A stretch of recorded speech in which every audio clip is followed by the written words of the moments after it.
What is going on, world? What's up, YouTube? It's Zero here. Today I'm bringing us a brand new episode of The 8 Below Show. Welcome everyone to 8 Below. Thanks for being here, guys, to the best entertainment-related show here on YouTube. And I'm super excited about our episode here today. We have a lot of stuff to talk about, so let's get into it. If you're familiar with my YouTube channel, you know that I am a massive horror fan when it comes to movies, to games, and all types of entertainment. I absolutely love the horror genre. Well, that being said, guys, we've talked a lot about Dead Space and this franchise, past, present, and what could be the very well the future of it. And I know many of you have, request Dead Space content. I absolutely, like I said, love Dead Space. It's one of my favorite horror games of all time. So I wanted to go out and talk in this segment of the show about why Dead Space 4 was canceled, which would have been the continuation of this franchise. So let's talk about it. So look, guys, you can check out all of my Dead Space content in, obviously on the YouTube channel. We've made a lot of Dead Space content, lots of Dead Space 4 content. And, so obviously many of us who are fans of this franchise want to know, is there going to be a continuation at some point or another in the future? And the easy, and quick answer is no, most likely not, guys. However, you can never say never when we talk about gaming, when we talk about all types of entertainment. You can never say never, right? So why was Dead Space 4 canceled? That's the first question that we have to answer in order to talk about, okay, are we going to get a continuation at some point or another? So the reasoning for Dead Space 4 and the demise of this franchise at this point is, to be honest, guys, it's quite simple.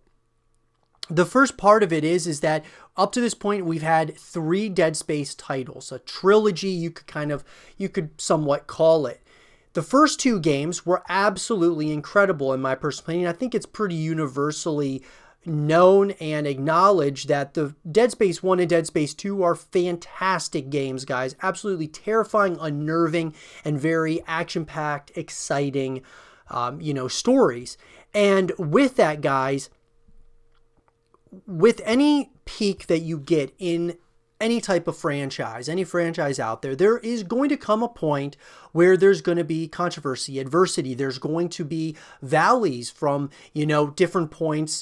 As you peak, there's going to be times where you hit valleys as well. And none other than Dead Space 3 was certainly that for, the franchise, for us as a fan base. There were certainly some that really enjoyed Dead Space 3, but many of us, most of us, did not appreciate or really enjoy Dead Space 3. So what happened with that game? Well, first of all, guys, Dead Space 3 was a different kind of take on Dead Space. It was this direction that EA was trying to go in, and even Visceral Games, you got to kind of hold them accountable as well. The developers, of course, of the Dead Space franchise. They have to be held accountable for the demise of the franchise by, essentially doing exactly what, the opposite of what made Dead Space so special. And that is a horror, horror over action. It is, this concept where, of course, there's action within the first 2 Dead Space games, but the horror elements outweigh that of the action elements. Whereas in Dead Space 3, it was flip-flopped. It was action elements over that of horror elements. And that's where there was a disconnect, not only with, the fan base, but even when we look at the sales of the game, when we look at the critical reception of the game, you can see that there is this disconnect. And so Dead Space 3 was obviously the kind of the valley that we reached in in this franchise in particular. EA saw that and they looked at, Dead Space as a whole. And so essentially they shut down Visceral Games after Dead Space 3. When there was talk that, they were going to make a Dead Space 4, they decided against it and they shut down Visceral Games. The other part of Dead Space 3, though, that, has to be taken into account here is the fact of the matter is, guys, is that they lacked the evolution of the franchise.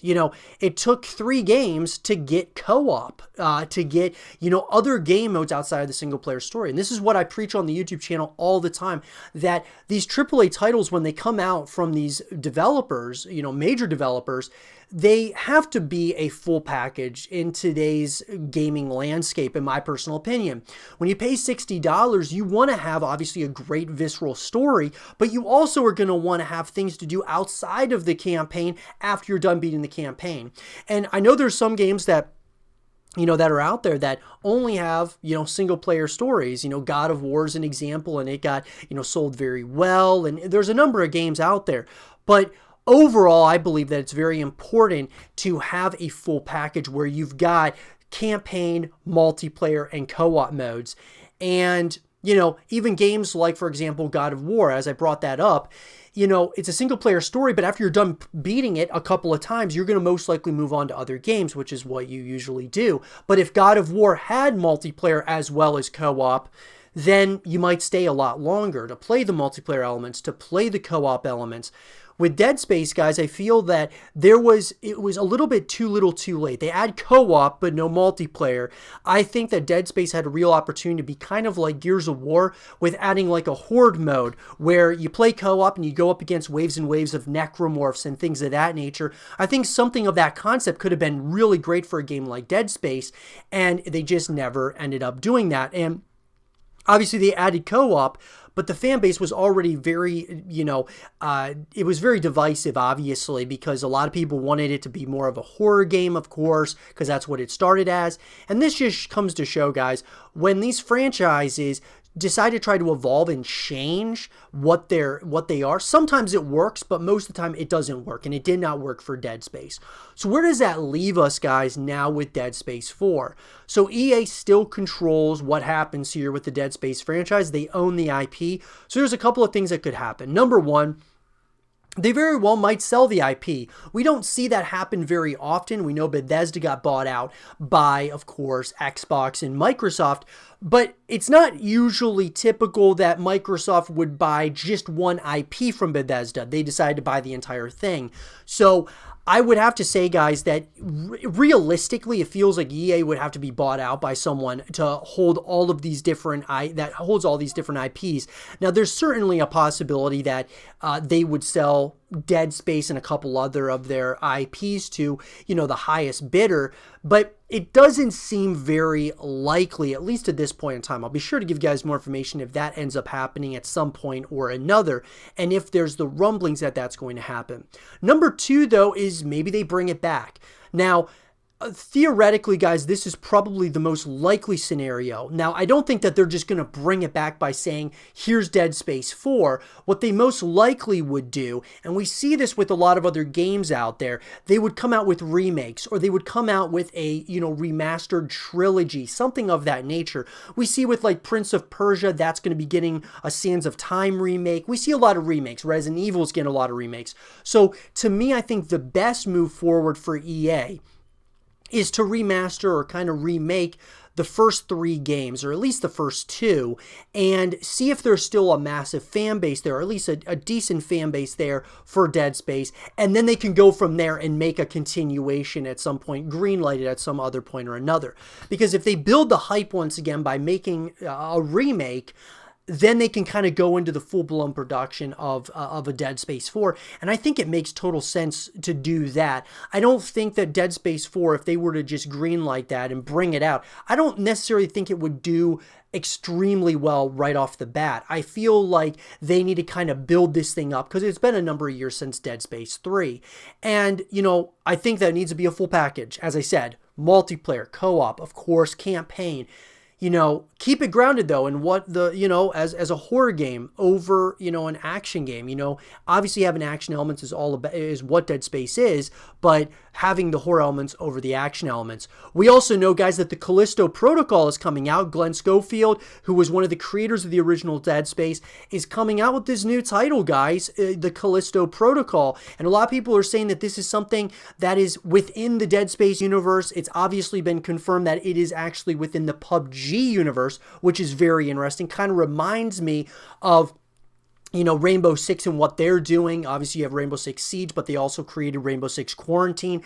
Kind of reminds me a little bit of that. So you got, obviously the Callisto Protocol in the PUBG universe. That'll be really interesting, but certainly has some kudos, in my opinion, from the trailers and such to Dead Space. And hopefully, guys, we get a Dead Space title. But in the meantime, there are more and more horror titles coming out, guys, that seem to be really generating a lot of buzz. I mean, you can talk about the stuff that's up and coming soon, Resident Evil Village and such, all the way to games like the Callisto Protocol. Dead Space, guys, was a fantastic game. I absolutely love it, guys. At this point, I believe it is, though, in a limbo state, potentially a state of no return. You can never say never, though, like I said. And really, I believe that we as a community have to be the ones coming together to try to voice our opinion to the developers, that being EA and such, to try to get these games made. If there's enough of us, they might at least, green light a remake or a remaster of the first Dead Space with some added content and such. And then they could see, okay, how many people bought copies and things of that nature, and then go from there. It'll be really interesting to say the least, guys, because I think there still is a relatively large fan base behind the Dead Space franchise. But let me know, guys, what do you guys really thought, kind of happened here with the Dead Space franchise, and do you think we'll ever get a Dead Space 4?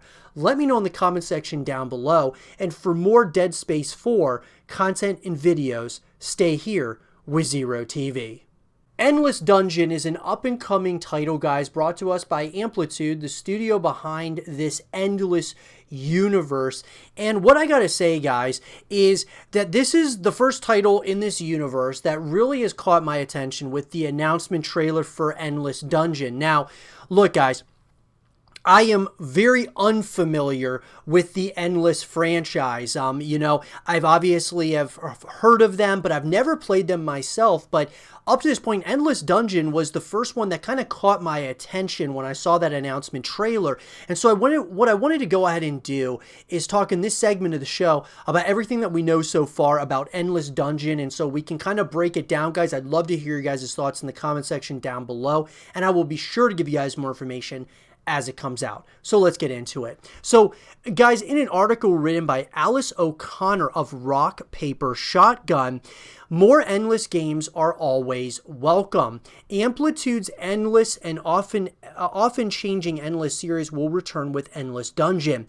The developers announced today. This is one from the sci-fi strand, and they describe it as a roguelike tactical action game. So, does the confusing name mean Endless Dungeon is a sequel to 2014's Dungeon of the Endless? It's complicated, Amplitude say. For now, they just say to watch the announcement trailer. If you guys haven't seen it, you definitely should. Shipwrecked on a mysterious space station, you'll need to recruit a team of heroes and protect your crystal against never-ending waves of monsters, the announcement explains.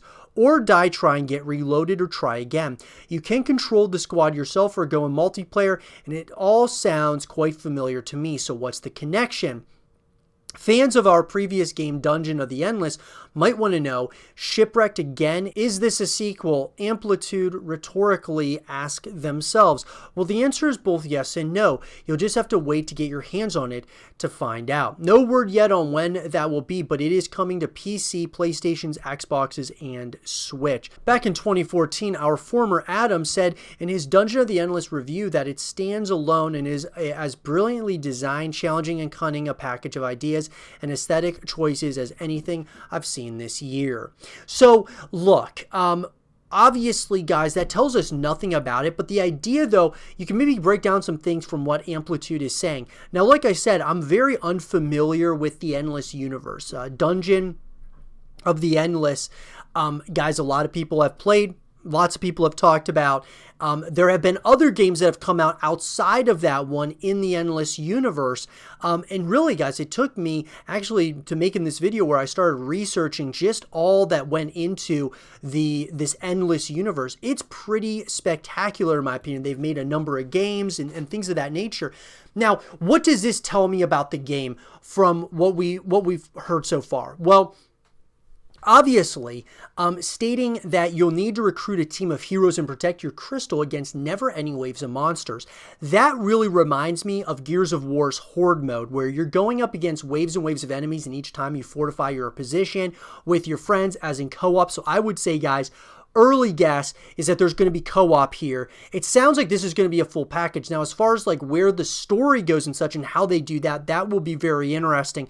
But I like the concept that there's going to be multiplayer. There's certainly going to probably be an emphasis on co-op where you're going up against waves and waves of monsters. I'm hoping that going up against waves of enemies, I'm hoping that's not like the campaign, because we had that issue obviously with Gears of War Judgment, where it was the campaign was essentially horde mode, where you're going up against waves and waves of enemies, and then each mission was essentially just new waves in a different location. So I hope that's not the case here, but it sounds like you're going to get a full package. It sounds like you're going to get multiplayer, co-op, and it sounds like you're going to get a campaign as well, which those are my favorite kind of games, guys, where you're getting everything in one, so that after you're done playing the campaign, you get to play the multiplayer, you get to play the co-op. It keeps you coming back to the game, which makes total sense. Now, according to their website, guys, for Endless Dungeon, it states, discover Amplitude's latest roguelike tactical action game set in the awarded Endless universe. Recruit a team of shipwrecked heroes, plunge into a long-abandoned space station, and protect your crystal against never-ending waves of monsters, or die trying, get reloaded, and try again. So this also could be thought of as like in Call of Duty Zombies, where you're going up against waves and waves of zombies, and you just keep going until, obviously you die, essentially. Now, the thought is, though, with this concept, maybe you go up against waves and waves, and after you die, it saves your progress and you go back, which was one of my biggest complaints with, Call of Duty Zombies, but that's neither here nor there. What I'm saying is it sounds like, from the premise, is that there's going to be a very heavy emphasis on this style of gameplay. Like, they're really focusing more almost on this co-op or multiplayer kind of, modes, more so than even the campaign. It's very interesting. Now, you can sign up and get exclusive skins on Steam, guys. The Shrewberry is something that you can go ahead. Now, a new addition to the Endless, your ship is dead as a doornail, and you're stuck on some spatial station that went to the dogs back before they knew how to bark. There's some folks been marooned here for decades, full of tall tales about what is and isn't, stories about how you might get out, or how you might be stuck here pretty much forever. It's all on you to figure out what's happening, team up with some other castaways, and survive a brand spanking new story in the Endless universe. So obviously, guys, they're stating that there is a campaign, but is the campaign going to essentially just be you going up against waves and waves of enemies? That's something that we're going to have to wait and see to hear more. What I got to say, though, guys, one of the interesting things for me, being unfamiliar with the Endless universe, and kind of coming across this one because of the style that it seems like they're trying to build here of a full package, that's what really intrigued me. You can recruit your Suicide Squad, round up your posse from a roster of heroes, and from all over the galaxy. Every one of these explorers, treasure hunters, and outlaws has their own tale to spin and their own peculiarities. So head to the saloon, equip your squad of 3, and see if you can get to the core of the station in one more or less contiguous piece. So it's interesting. We've got 3 different heroes, which it says that's stretching the term, but 3 different heroes, guys, that they have, that you can kind of learn about right now. However, there's more coming. There's a lot more coming soon. So, it looks like there's going to be 12, probably even more than that at some point or another. Now, this is kind of interesting. So, opening new doors for the roguelite genre. You best check your gear and tighten your belt, because behind every door you open is a room that is nasty, new, and different. But if you've got the right turrets and got the right iron in for the right target, and you use your special talents to hold off the monsters trying to chew your crystal, well, you might just live to open the next door. So, it really reminds me a lot, guys, of a style similar to Gears of War and like Call of Duty Zombies. It kind of sounds sounds similar to that. I'm just kind of hoping, I'm a little bit concerned that that's what the campaign is going to be. I hope that it has its own story where, it's a shooter that we kind of learn and really dive into the story, not so much just waves and waves of enemies. So, crystals are forever. You're going to mostly be concerned about the health of a rock. Yep, you heard me right, because without those crystals, the whole caboodle falls apart, literally. So ride herd on that crystal and say your prayers, because bugs, bots, and blobs are waiting to bushwhack you around every corner. So look, you could say that this game sounds a little bit, goofy as well, but I think that they know exactly what it is, and they want to have a little bit of some, they want this game to be kind of goofy at times, but also serious and action-filled as well, which is really exciting. And kind of the style, even like some of the graphics and such, kind of remind me a little bit of Borderlands. So, to say the least, guys, I'm excited about this. It's going to be coming out on, the Xbox Series X, S, PS4, PS5, Nintendo Switch, Steam. I'm excited about that. Other than that though, guys, outside of my concerns for the campaign, I think this sounds like a pretty cool game that's going to be coming out. Now, when do I think this is going to come out, guys? It's so hard to say because of everything going on in our world. A lot of people are working from home, that including like developers and such. So a lot of times that can delay the process of getting these games done. So I would say, guys, we're most likely going to hear more about it here in 2021. I would say 2022, maybe 2023, if it gets pushed back in a significant way, is when we would probably see it. But I would say more realistically, probably if we don't get it at the end of 2021, let's just say 2022 is hopefully that good spot where they could kind of put it. And I will certainly be excited to play it. I'll be sure to give you guys more information as it comes out. Let me know what you guys think in the comment section down below about Endless Dungeon, this up-and-coming title, guys. Let me know what you guys think, and let's have a real conversation about it. And for more Endless Dungeon content and videos, stay here with Zero TV. Crimson Desert is another title that's up-and-coming, guys, that really piqued my interest, to say the least. I know a lot of you out there are pretty excited about this up-and-coming title, so I want to go ahead and take this segment of the show and talk about everything that we know about this title, Crimson Desert, and I'd love to have a real conversation with you guys in the comment section down below. So let's get into it. So in an article written by Stacey Henley of PC Gamer, the new open world game isn't a direct sequel to Black Desert Online, but expects some similarities. Now, full disclosure, guys, I have never played Black Desert Online. However, I will say, if it has anything really to do with that of Crimson Desert and what was showed off and what we've seen, I'm definitely very interested in kind of checking out Black Desert Online at some point or another. Yes, the desert is crimson because it's covered in blood. That's the first, maybe even the most important thing you need to know about Crimson Desert, a new open world action game from the makers of Black Desert Online. The official site calls it a saga written in blood, and that blood is obviously all over the sand. So what else is there to know about Crimson Desert? It debuted at the Game Awards with a 5-minute gameplay trailer, although it wasn't exactly 5 minutes of uninterrupted footage. Instead, it was one long highlight reel showing off different locations, characters, combat styles, and sliced story. So what I got to say, guys, from what I've seen, at least up to this point, this reminds me slightly about like Hellblade and that franchise a little bit. It's got kind of like those vibes slightly. Certainly it definitely has its own flavor, but it does remind me a little bit of Hellblade and what they're kind of doing there. So the big question that people want to know is, what's the release date for Crimson Desert? The trailer promises a release date of winter 2021. Obviously, games can always get delayed, but we've seen a lot of gameplay footage that shows and looks pretty solid, and we're still a year out. Seems like a fairly realistic window. Honestly, guys, I would say that this title will probably should come out in 2021 based upon seeing what we've seen so far from the title, the gameplay and such. It seems like they're pretty far along. But you got to take it with a pinch of salt, because there is obviously a possibility that it will get pushed to 2022 just because of everything going on in the world. People are not 100% working at the offices yet, and that can certainly delay.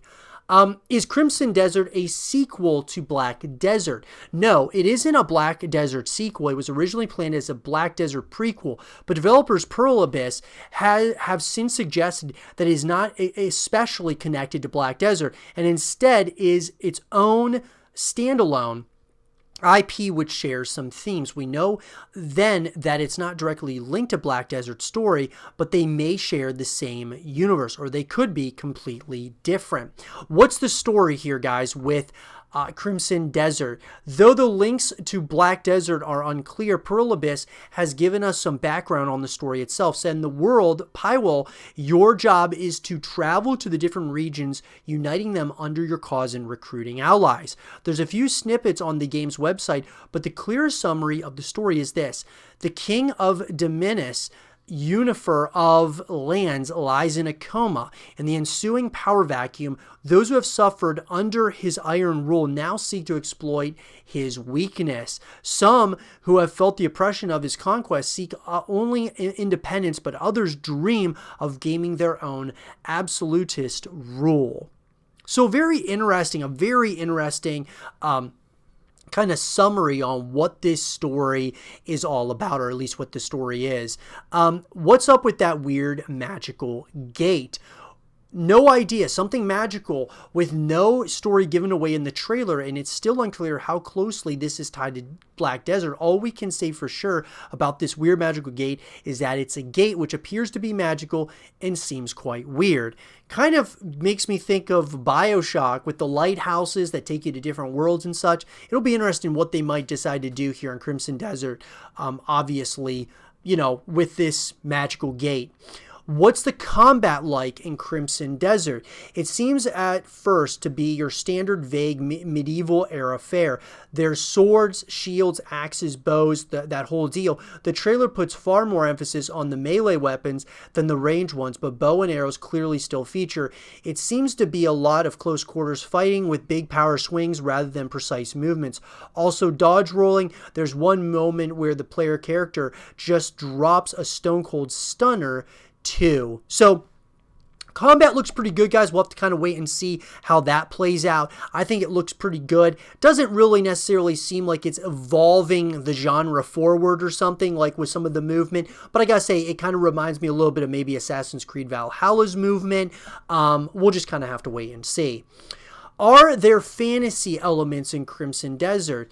Pearl Abyss claims each location has its own unique character that is both fantastical and grounded in gritty realism, and it certainly doesn't skimp on the fantasy elements in the trailer. We saw dragon fighting, mystical ruins, ghostly swamps, magical appearing walkways, a host of other fantasy creatures, and of course that weird gate. Now, what I will say is, graphically, guys, this looks pretty good. It looks pretty good from what we've seen so far, from the graphics, from the environments, all of those things.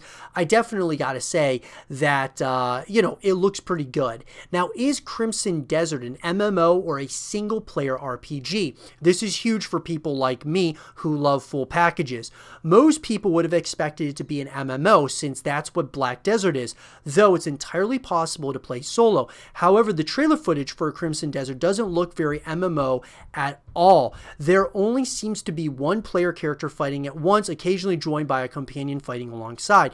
While details are spotty in the trailer, the game's official Twitter page describes it as an upcoming open world action adventure, which doesn't technically rule out it being an MMO, but it does seem very likely that it's a single player RPG instead. So obviously, guys, that concerns me, because obviously it just being a single player RPG, that leads you to the thought process of, okay, is this game, after you're done playing it, are you just going to move on to other games? Having multiplayer is a huge element, as well as co-op modes and such, a huge element to, a full package game, getting you to play the game after, it releases and after you play the single player story. Well, guys, in an article that came out, though, and in an interview with the developers over at Pearl Abyss, this question came up. How do single-player and multiplayer work? Lee, who is one of the developers, says, Macduff's journey itself is single player. Of course, there are parts where you can get help from other players, but the bulk of this is single player. After that, if you switch to multiplayer, you can play the part that comes after Macduff's journey. However, you can also switch between single and multiplayer at any moment during the game without having to clear the single player storyline. In multiplayer mode, you can contact others while making your own story, and in multiplayer mode, you can bump into others whenever you want. Levels, items, and skills will be shared between single player and multiplayer play. So this is not your traditional multiplayer, guys. It's not so much PvP where you're going up against other people in the world. At least that's not what the impression I'm getting. Multiplayer is present. Here's the thing, though. I gotta say, this is an interesting concept that Lee is expressing and explaining to us when it comes to the multiplayer side. So pretty much they've confirmed that there is multiplayer. But I don't like, and I'm a little bit concerned about, the line in which he says, after that, if you switch to multiplayer, you can play the part that comes after Macduff's journey. And when he says that, he's essentially saying that you can play as a, as a team or in co-op or whatever the case might be and continue Macduff's journey. Me personally, guys, I'm the type of player and gamer that when we talk about a single player story, I like to just play it by myself. I don't like to play with other people necessarily. Now, after I beat the game, then I might go back and play it with others like in a co-op way. I don't really like that you can continue playing Macduff's journey, but it's got to be with multiplayer. Can you play it by yourself? That's what I'm hoping for. I'm hoping you can play it just single player, that you don't have to play multiplayer necessarily in that way.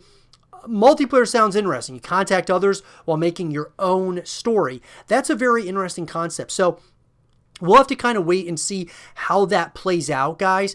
But overall, I'm excited about this title. I really am. I'm excited about it. I think that there is certainly something here to be a special title, to say the least. I wouldn't say that this is, it reminds me of different games. I'm excited. I'm very intrigued by it. It gets me to kind of want to check out Black Desert Online and see like what kind of similarities and all of that. It gets me kind of interested in this title, and from a graphical standpoint, reminds me of some of these other medieval games out there. Gives me the vibes of like Hellblade somewhat. I'm excited about it, and I'm sure a lot of you are as well. I'd love to have a real conversation with you guys about it. Let me know in the comment section down below, what are you most excited about with Crimson Desert? Let me know. And for more Crimson Desert content and videos, stay here with Zero TV. It's been requested that I talk about the franchise Elite Dangerous, and in particular, guys, the up-and-coming expansion to this franchise being Elite Dangerous Odyssey, which many people are excited about. And I haven't talked about this franchise in the past, but when Elite Dangerous Odyssey was announced, and there was a lot of talk and rumblings about, speculation as to what all this new expansion was going to encompass. A lot of people say that now you're going to be able to explore the galaxy on foot. That was something that got me really intrigued to at least check it out and start doing some research on it. And, really got me excited about what all this franchise could lead us for the future moving forward. So let's talk about it, guys, and everything that we know so far about Elite Dangerous Odyssey. So let's get into it. So guys, according to the Elite Dangerous Odyssey website, arriving in spring 2021, which got to take that with a pinch of salt, guys. There was already talk that it was being postponed. It might be postponed even further because of everything going on, that being the pandemic and such. It very well could be postponed later in 2021. That being said, though, disembark, Commander, and leave your mark on the galaxy in Elite Dangerous Odyssey. Explore distant worlds on foot and expand the frontier of known space. Be the first to step out onto countless unique planets as you discover land untouched since time began. Elite Dangerous Odyssey invites you to become a true pioneer. At this point in time, guys, it's going to be coming out on Steam, on the Epic Games Store, PlayStation 4, and Xbox One, which obviously, guys, I would assume it's going to be coming out on the next-gen consoles as well. One giant leap. See the galaxy like never before. Touchdown on breathtaking planets, powered by stunning new tech. Soak in suns rising over unforgettable vistas. Discover outposts and settlements, and explore with unrestricted freedom. Kind of reminds me, guys, of a number of different games, but, No Man's Sky is certainly one of them that comes to mind. the suits that that the characters are wearing kind of reminds me of The Martian with Matt Damon. Pretty interesting. It definitely looks pretty cool. Forge your own path. Take on a wide variety of contracts and play your way, from diplomacy and commerce to lethal stealth and all-out combat. Diverse settings, objectives, and NPCs offer endless mission variety and a near infinite amount of content to enjoy. And that's something that really what people are excited about here, is that it sounds like there's just so much that you're going to be able to do here. It's gonna, just hundreds of hours that you'll be able to play. Assemble your crew. Social hubs spread throughout the galaxy give commanders the ideal place to plan their next move. Form alliances, procure services, and even find expert support and highly coveted engineers. These public outposts also help you acquire and upgrade weapons and gear to perfect your playing style. The sphere of combat. Experience intense first-person combat. Kit out your character with an array of weapons and gear, and coordinate with teammates to master a multi-layered, deep tactical environment where commanders, SRVs, and starships converge. So really exciting stuff, guys, when you really think about it. Now, in an article, though, that was written by Jordan Palmer of Windows Central, it's going to be awesome walking around outside my ship. And this is something that tons of people are talking about, guys. Being able to walk around is a huge part of this. Frontier Developments, developer of the space simulator Elite Dangerous, released a trailer a little while back announcing the upcoming Odyssey expansion set to launch in 2021. The trailer was fairly short, but we were able to glean some important info from it. The development and reveal, obviously, guys, it was revealed and such, which was pretty awesome. If you guys haven't seen the reveal, you definitely should. Now, as far as the story and setting is concerned, like the rest of Elite Dangerous, Odyssey will be set in the Milky Way galaxy and looks to be continuing the story started in Horizons. The war with the Thargoid aliens is still going on. Colonia expansion continues, and players are still mining away for whatever sells for the highest amount of credits. With Elite Dangerous, you make your own story in the grander stage of the galaxy. We don't know how the superpowers will fare, as commanders are finally allowed to disembark from their ships with jetpacks, but it could change things up. Perhaps conflict won't be limited to dogfighting anymore. Now, the one thing I find really unfortunate about this, guys, is that this is just an expansion. It's not like that this is its separate game, which I really wish it was a separate game within this universe, where it wasn't necessarily an expansion, because with expansions, guys, you got to buy the original game and such, and obviously you got to purchase the expansions as they come. I just feel like this should be its own game. This should be within the universe, but this should be a new game in the Elite Dangerous universe where you're able to disembark your ship and such. Because I think for those of us who really want to play this game, you're gonna have to buy obviously these other games in order to be able to play the expansion, that being Odyssey, unless this is different than what the industry norm is at this point. But that being said, as far as the gameplay is concerned, the teaser trailer is pretty limited, but we can glean a few things from it. Obviously, the first and most important thing is that players will be able to disembark from their ships once they've landed on a planet and explore. It's possible there will be other places that commanders can walk around, like the different starports, but that's not confirmed yet. VR will not be supported at launch, which that's fine by me. Finally, we might see some first-person shooting arrive with Odyssey. The commanders in the trailer are carrying rifles, and the game takes place in first person, so it's possible we might be getting a whole new genre of game in Elite Dangerous, which is what I'm hoping as well. So far, Frontier has only told us that Odyssey is coming in 2021, sometime in the early part of the year, which, like I said, guys, don't hold your breath with that. That's quite, the game systems are about to be shaken up quite dramatically. Odyssey is available to wishlist on Steam, which you can do. It's unclear how much it'll cost, but Horizons is $30, so it's fair to assume that Odyssey will be at least that. However, it is unknown at this time. My thought, once again, guys, is that if you're going to charge more than $30 for this expansion, it should just be its own game. Elite Dangerous Odyssey will be available on PC, Xbox One, and PlayStation 4 at launch.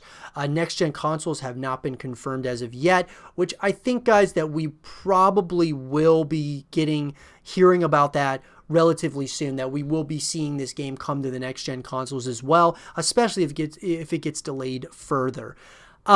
Look, overall, guys, I'm excited about this, expansion and such. I just feel like this just feels like a new game almost entirely. I mean, sure, you're going to be able, it's going to be still what makes Elite Dangerous great, but the concept of being able to disembark on your, come off of your ship and explore and such by foot, it changes the game for Elite Dangerous. And I just feel that this Elite Dangerous Odyssey should be its own game, that you can play the previous games if you'd like, but you don't have to buy them in order to get this expansion. That's just my thought, guys. It's always been my big issue with World of Warcraft as well. I know they changed that with World of Warcraft, but it just, when you talk about those things, that's the only thing that kind of bothers me about it. I'd like to just be able to purchase, this expansion and be able to play this expansion and not have to buy the other expansions or buy the game itself. That's just my thought, guys, and I'm sure a lot of people are also in the same boat. But overall, at the end of the day, other than that, I'm very excited about this title. I really am. I'm excited to get my hands on it and really check it out. It sounds a lot like No Man's Sky, like they put a lot into this, where there's hundreds of hours worth of gameplay. It's exciting, guys. It really is. And I'll be sure to give you guys more information as it comes out. But let me know, guys, in the comment section down below, what are you guys most excited about with Elite Dangerous Odyssey? Let me know. And for more Elite Dangerous Odyssey content and videos, stay here with Zero TV. And with that being said, everyone, I hope you guys did enjoy this episode of the 8 Below Show. And if you guys did, leave a thumbs up, subscribe if you're new, stay positive, and as always, I'll talk to you guys all in the next one. Peace.